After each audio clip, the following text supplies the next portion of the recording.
Welcome back. एक सवाल पहले मैं आपके सामने रखना चाहता हूँ। एक डिबेट होती है कि पेट्रोलियम प्राइसेस को डी रेगुलेट कर दिया जाए। मुझे बताइए कि अगर ये डी रेगुलेट किया जा सकता है, ये डी रेगुलेट करना कैसे होगा या उसका इंपैक्ट क्या होगा, डिफरेंस क्या क्रिएट होगा जो मौजूदा मॉडल है और डी रेग मॉडल जो है। देखिए, डीरेगुलेट करने में एक सिंपल सी बात है और मैं जाती तौर पे इसके हक में हूँ। ठीक। हालांकि शायद ये क्राइसिस अभी खत्म होना चाहिए। ये डीरेगुलेशन का मतलब कि आप जो है वो मार्केट पे छोड़ते हैं हम्म। कि हर पंप अपनी प्राइस खुद जो है वो सेट कर सकता है। ठीक। और ज्यादातर दुनिया में ऐसे ही होता है। इंडिया में गालिबन हुकूमत यही क्या मॉडल है। करती है? इंग्लैंड में ये मॉडल है, अमेरिका में ये मॉडल है। जब हर जगह पेट्रोल पंप होगा तो मतलब एक पंप दूसरे से ज्यादा चार्ज नहीं कर सकेगा ना, जो नॉर्मली आप देखते हैं। इसलिए मोटरवेज पे थोड़ी सी कीमत ज्यादा होती है, ठीक है जी। लेकिन जो बात है, मैं आपको मिसाल एक और देता हूँ। हम्म। ये इतने नाअहल हैं कि ये डीरेगुलेशन भी नहीं कर सकते। इसकी मिसाल पंजाब में गंदम के निजाम, हम्म। जहां पे आप ये देख सकते हैं कि हमेशा रियासत और पंजाब हुकूमत जो है वो पाकिस्तान में गंदम की खरीदारी को लीड करती थी। ये एक स्टेट का प्रोसेस था। ठीक। कीमत भी स्टेट सेट करती थी, खरीदारी भी स्टेट करती थी। उसमें बहुत से मसले आते हम्म। थे, लेकिन एक निजाम था। हम्म। अब आईएमएफ के कहने पे इन्होंने बराए नाम तो डीरेगुलेट कर दिया, हम्म। लेकिन किसी को नहीं पता कि कौन सी 11 प्राइवेट कंपनीज हैं जिनको इन्होंने ठेका दिया है गंदम लेने का, पहली बात। दूसरी बात, वो कंपनियां जो है वो खरीदारी नहीं कर पा रही, उनको बैंक्स पैसे नहीं दे रही। ठीक। ठीक है जी, मार्केट में रेट जो है वो ज्यादा है, वो रेट कम ऑफर कर रही हैं। ये किस किस्म की डीरेगुलेशन है? Very right. ये बात भी माननी पड़ेगी कि इस हुकूमत के पास कोई भी काम ठीक करने की कैपेसिटी नहीं है और कीमत तमाम अदा कर रही है। ठीक। झगड़ा ये साहब, ये मुझे जो बताइए एक पंजाब बात। के वीट मॉडल पे आप बात कर रहे हैं, वो रिपोर्ट मेरे सामने है कि 3700 प्राइस के ऊपर आपने 3 मिलियन टन गंदम खरीदनी थी। मेरा एक सवाल है कि हमने ये देखा, कल मुलाकात एक हुई जो फैसल करीम कुंडी साहब गवर्नर हैं उनके दरमियान, और असद कैसर साहब और जुनैद अकबर साहब आपकी पार्टी के सूबाई सदर बैठे हुए थे। कहा गया जी गंदम के मामले के ऊपर भी वहां कुछ बातचीत हुई है, जो एलामिया आया। मेरा सवाल यह है कि पंजाब में अगर उन 11 कंपनियों को छोड़ दिया जाए तो अब तो ओपन मार्केट है ना, अब कोई भी प्रोक्योर गंदम कर सकता है।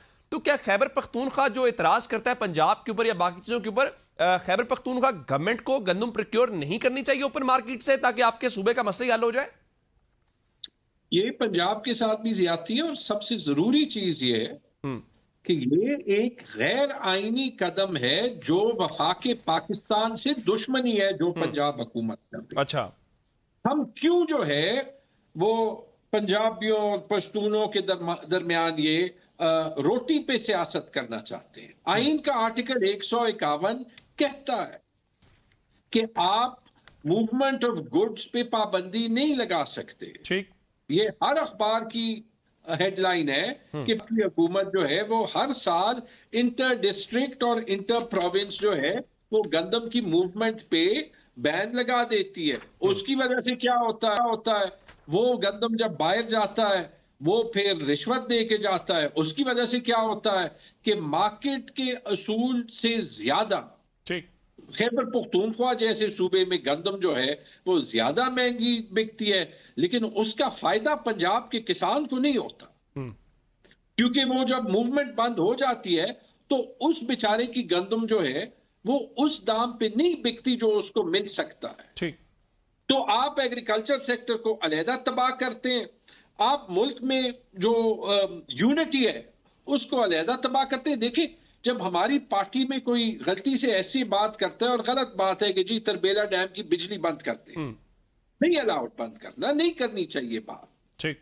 ये तो मुझे बताएं, जब पंजाब से गंदम की मूवमेंट जो है वो बंद हो जाती है और फिर हुकूमत सिर्फ डिनाई करती है कि हमने नहीं किया, तो ये वफाक में फॉर्म 47 की हुकूमत हो, लेकिन ये पाकिस्तान की हुकूमत है या पंजाब की है? नहीं, तो मैं ये ये अर्ज कर किसकी रहा था कि अगर रिस्पॉन्सिबिलिटी नहीं आपकी बनती? आपकी गवर्नमेंट गंदम प्रोक्योर कर ले इस रेट के ऊपर, तो फिर तो इशू ही नहीं आएगा। प्रोक्योर तो आप कर सकते हैं, यार, फूड सिक्योरिटी तो।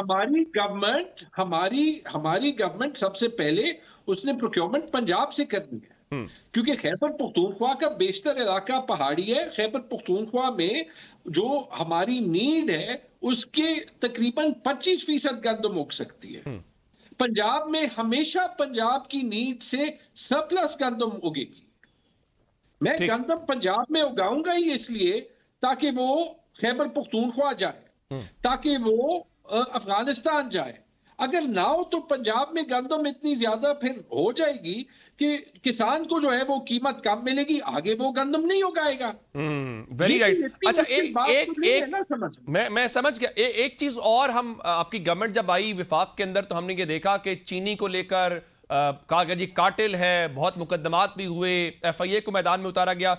ये एक बड़े अरसे से एक साइकिल हम देखते हैं कि जी इतने लाख टन गंदम चीनी जो है वो बरामद की जाएगी, बिलियंस ऑफ डॉलर्स कमाए जाएंगे, फिर थोड़े अरसे बाद पता चलता है जी चीनी की शॉर्टेज हो गई है, कीमत 140 से 220 रुपए के ऊपर पहुंच जाती है, फिर शहबाज शरीफ साहब चीनी की कीमत मुकर्रर करते हैं। अब एक बार फिर कहा जा रहा है कि 10 लाख चीनी जो है टन चीनी बरामद करने की इजाजत मांग ली गई है शुगर मिल्स एसोसिएशन ने। ये हर साल ये साइकिल चलता है, इसके पीछे क्या रीजनिंग क्या है कि पहले आप चीनी बरामद करेंगे, फिर चंद महीनों के बाद कीमत बढ़ेगी, फिर आप दरामद करेंगे? ये मिसकैलकुलेशन है या खास एक जो तबका है उसको हर साल फायदा देना उसका मकसद होता है?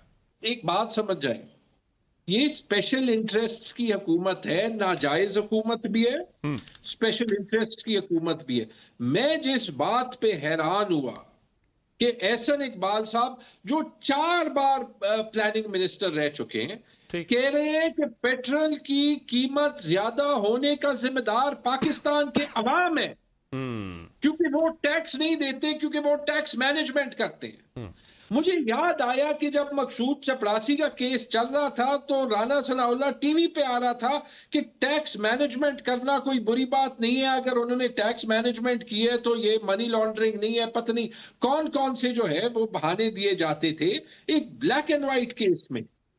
आज आप ये देख लें कि किस बेशर्मी से वो अवाम जिनसे डायरेक्ट और इनडायरेक्ट टैक्स लेके बस हो गई है उनकी, ये कह रहे हैं, एक मिनिस्टर आके कह रहे हैं क्योंकि उसपे पर्ची पे उसको मिला है कि यार अब तो सबको पता है कि ये टैक्स ज्यादा हुआ है तो अवाम पे डालो। बिल्कुल ठीक है। मैं इसके साथ ही ये कंक्लूड गुफ्तगू कर रहा हूं। तैमूर सलीम झगड़ा साहब, आपके वक्त का शुक्रिया। आगे बढ़ते हैं। इस्लामाबाद से एक बड़ा स्कैंडल, हमारे ब्यूरो चीफ इस्लामाबाद जमान मुगल साहब ने एक स्टोरी ब्रेक की और उन्होंने ये बताया कि एक 12 अरब रुपए से जायद की रकम का एक स्कैंडल सामने आया है और उसमें जो खास बात है, जो मुबैना तौर पे किरदार सामने आए हैं, वो गवर्नमेंट के कुछ लोग हैं। गवर्नमेंट से लोग मुराद ये हैं कुछ ऑफिसर्स हैं जिन्होंने फ्रंट मैनों के जरिए सरमायाकारी कर रखी है। एक पूरा नेक्सस था जिसने मिल के कुछ रकम इकट्ठी की, मुनाफे का लालच दिया।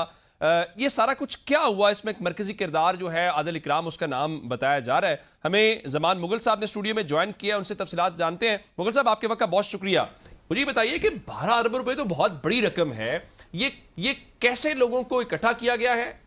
कौन कौन इसमें शामिल है और अफसरान के नाम कहां से इसमें आ गए हैं? बिस्मिल्लाहिर्रहमानिर्रहीम, थैंक यू वेरी मच। ये इस्लामाबाद का और पिंडी का पेट्रोलियम मसनूआत के हवाले से एक अनोखा फ्रॉड है। अच्छा। इसमें आदिल इकराम नामी जो शख्स जिसका आपने जिक्र किया है, फर्स्ट ऑफ ऑल इसने लोगों को कन्विंस किया कि चूंकि हर 2 हफ्ते के बाद पेट्रोल की कीमतें बढ़ती हैं और इन कीमतों के बढ़ने से आपको खातर खा जो है मुनाफा मिलेगा और ये मुनाफा आपको माहाना बुनियादों पर दिया जाएगा और कोई बैंक इतना मुनाफा नहीं देता जितना मुनाफा आदिल इकराम ने ऑफर किया। तो उसकी उस ऑफर में, उस लालच में आके तो कुछ लोगों ने इन्वेस्टमेंट शुरू कर दी और जैसे ही कुछ लोगों ने इन्वेस्टमेंट की तो उसके बाद उसमें कुछ रेवेन्यू डिपार्टमेंट के अफसर जो हैं वो भी कूद पड़े, कुछ पुलिस सर्विस ग्रुप के अफसर जो हैं उनके नाम भी सामने आ रहे हैं, कुछ एडमिनिस्ट्रेशन के अफसर हैं। अच्छा। और ये छोटे लेवल के अफसर नहीं है, ये ग्रेड 17, 18 और इससे अबव के अफसर हैं। अच्छा। कि उन्होंने इसमें अपने अरबों रुपए जो है इन्वेस्टमेंट की। किसी ने आगे 4 जो है वो फ्रंट मैन रखे, किसी ने 2 रखे, किसी ने 3 रखे और उनके जरिए इन्वेस्टमेंट किया। इन्वेस्टमेंट करने के बाद 1 साल के करीब या 1.5 साल उनको कुछ पैसे प्रॉफिट जो मिलता भी रहा, वो मुतमईन थे। लेकिन 1.5 साल के बाद आदिल इकराम साहब जो है वो डिफॉल्ट कर गए और उन्होंने चूंकि जो इन्वेस्टर थे उनको बाकायदा तौर पे दिखाए थे पेट्रोल पंप्स, उसमें कुछ पिंडी की लोकेशन है, कुछ गारंटी दी होगी कि ये गारंटी अगर आप इन्वेस्टमेंट कर रहे हैं तो अमूमन ये देखा कि इसके फ्रॉड में चेक दिया जाता है, ये लें जी आप चेक ले लें। उसमें बाकायदा तौर पे आदिल इकराम साहब जो है उन्होंने उनके साथ तहरीरी स्टाम्प भी किए थे, कुछ लोगों को चेक्स भी दिए हुए थे, मुआहदे किए हुए थे और कुछ को कई प्रॉपर्टीज जो है वो भी उनके नाम पे करवाई हुई थी। अच्छा। और जैसे ही वो रकम रुकी तो रकम रुकने के बाद कुछ लोग जो है वो उन्होंने थानों का रजू किया, एप्लीकेशनें देना शुरू की और एक इस्लामाबाद का जिम ओनर है, उसने एक इस्लामाबाद के थाने में मुकदमा दर्ज करवाया, फिर मारगला में एक मुकदमा दर्ज हुआ, कोसार में दर्ज हुआ, केपी में मुकदमा दर्ज हुए, और इस तरह कई मुकदमात आदल इकराम के खिलाफ दर्ज हुए। और आदल इकराम को मारगला के मुकदमे में, जो जिम ओनर का मुकदमा था, उसमें बाकायदा तौर पर गिरफ्तार करके अदालत अब ये जो आदल इकराम है, ये इस्लामाबाद पुलिस के पास है, क्योंकि चेक डिसऑनर का मुकदमा तो वैसे ही नाकाबिले जमानत होता है, तो वो है कहाँ पे इस वक्त? आदल इकराम में बताता चलूं कि इस वक्त चूंकि जब उसकी गिरफ्तारी हुई उसको अडयाला भेजा गया। अच्छा। अडयाला भेजने के बाद उसके खिलाफ चूंकि कुछ लोगों ने केपी में मुकदमात दर्ज करवाए थे और केपी पुलिस ने अपने मुकदमात के हवाले से उसकी हवालगी तलब की थी, और उसकी हवालगी जो है कानूनी प्रोसेस पूरा होने के बाद उसको केपी शिफ्ट कर दिया गया था। मजे की बात यह है कि चेक डिसऑनर में जो है वो जुडिशियल रिमांड होता है, मुलजम को अदालत में पेश किया जाता है और उसके फिजिकल रिमांड की जरूरत नहीं होती, मुलजम को अदालत जो है वो जेल भेज देती है। लेकिन आज 2 हफ्ते से ज्यादा का वक्त गुजर गया हुआ है, मुलजम को केपी पुलिस जो है यहाँ से ले गई थी, और उसके बाद अब वो कहाँ पे हैं किसी को कोई इल्म नहीं, इवन उसके जो घर वाले हैं उनको भी ये इल्म नहीं है कि कौन से थाने में है। इतने बड़े फ्रॉड का ये जो मुलजिम है मुबैना तौर पे बताया जा रहा है, कैटेगरी भी इसको जेल में कोई अच्छी बच्ची जो आम तौर पे जरा हाई प्रोफाइल लोगों को दी जाती है?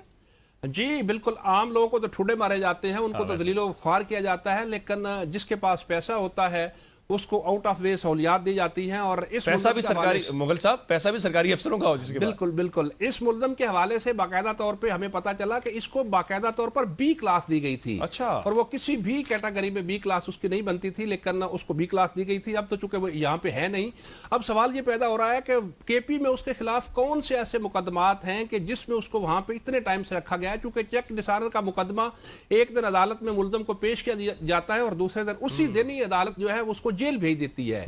और अब एक मुकदमा उसमें ऐसा है, एक एप्लीकेंट जो मुतासरा शख्स है उसने FIA में दरखास्त दी है। अच्छा। जो इंक्वायरी में तब्दील हो चुकी है, और वो इंक्वायरी जो उसमें बज़ाहिर ऐसे लग रहा है कि बहुत सारे शुरफा के नाम आएंगे और उसमें बहुत सारे आखिरी सवाल शॉर्ट सा बताइएगा, कोई मनी लॉन्ड्रिंग का भी एलिमेंट है इसमें?